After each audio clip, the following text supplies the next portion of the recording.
This is me, a Houdini artist, who always wanted to be different. 2 years ago, I uploaded a video where I tried to learn Blender in just 7 days. And honestly, the response was amazing. But after that, I left Blender because I discovered something special inside Houdini, and that's where my real procedural journey began. But today, after 2 years, I am stepping back into Blender, and this time it's not just for fun. This time it's a 24-hour challenge. Can I learn the Blender again and create something beautiful in one day? I don't think so.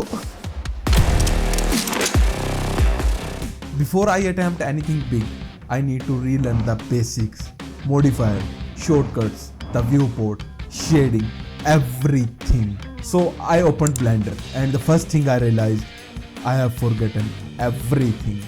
But that's fine because every journey starts from zero. First step, always navigation.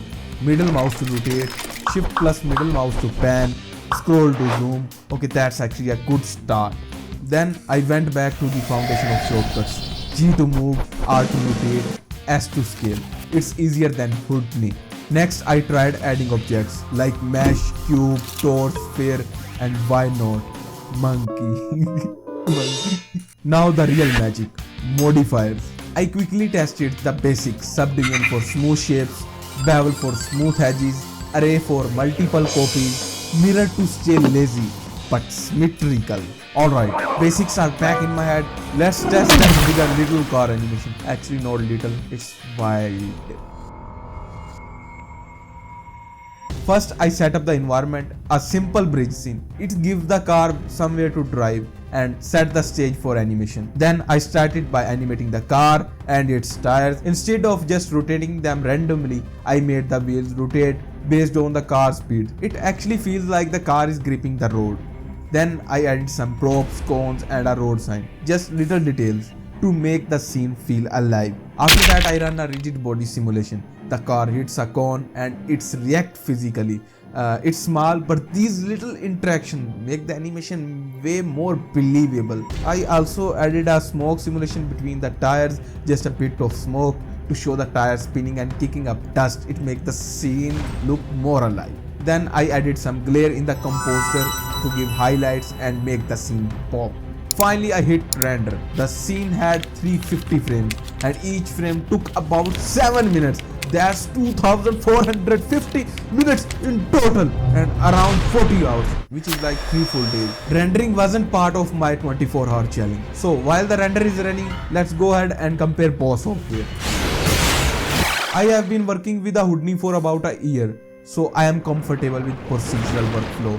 Jumping into Blender, I didn't even need a tutorial for RBD or smoke simulation. I already know about domain, force, density, all that stuff. Blender sims are really easy. You can set up rigid body simulation, smoke simulation or basic physics and get results super fast. It felt kind of like switching from Photoshop to Canva. Everything is just simpler and faster to use. But honestly, they are not deep as Houdini. You don't get full control over every little detail like forces, collisions or particles. If I had done this in Houdini, the smoke and RBD sims could have been even better. Blender isn't really an industry standard tool for big complex projects, but it's still powerful and you can create amazing stuff with it.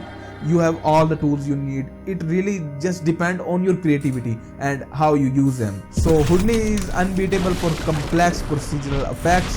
Blender is simpler and faster, great for learning, testing ideas and getting results quickly. And honestly, I think in the future I will use Blender more to get fast and accurate work done, while Houdini stays my go-to for heavy procedural stuff. Okay, enough talking about tools. Let's see the finished car animation. After rendering, I brought everything into After Effects, and that's when I realized I forgot to export 3D render passes. Actually, 3D render passes are individual layers of 3D image, separating elements like lighting, shadows, reflection and depth, allowing artists to control and adjust them independently in post-production without re-rendering the entire scene. So yeah, I basically lost all control in After Effects while composting. Lesson learned, get your passes. That's strange.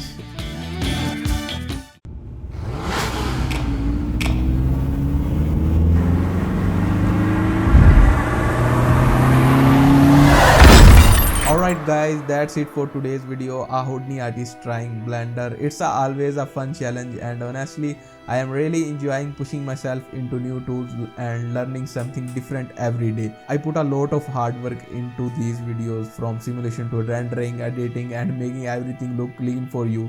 It takes hours and sometimes even days, but I do it because I love creating and I love sharing this journey with you all.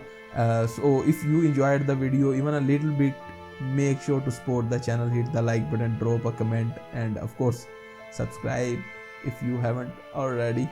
Your support means a lot and it really helps me keep going and improving. Thank you so much for watching, and thank you for always believing in the effort I put into my work.